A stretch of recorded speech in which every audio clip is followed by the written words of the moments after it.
News હું છું anchor Arpita Patel. હવે જોઈએ અગત્યના સમાચાર। નમસ્કાર મિત્રો, મુંબઈ તરંગ ન્યૂઝમાં આપનું હાર્દિક સ્વાગત છે।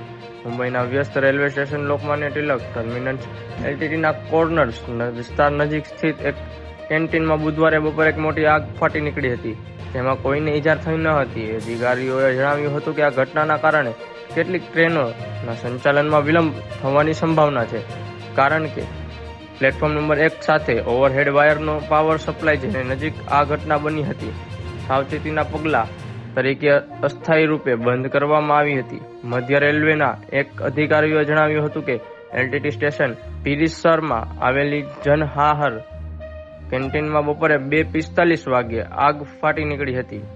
જ્યારે આ ઘટના બની ત્યારે પ્લેટફોર્મ નંબર 1 પર કોઈ પેસેન્જર ટ્રેન ના હતી। વધુ સમાચાર માટે જોતા રહો મુંબઈ તરંગ ન્યૂઝ। બ્યુરો રિપોર્ટ, મુંબઈ તરંગ ન્યૂઝ, મુંબઈ।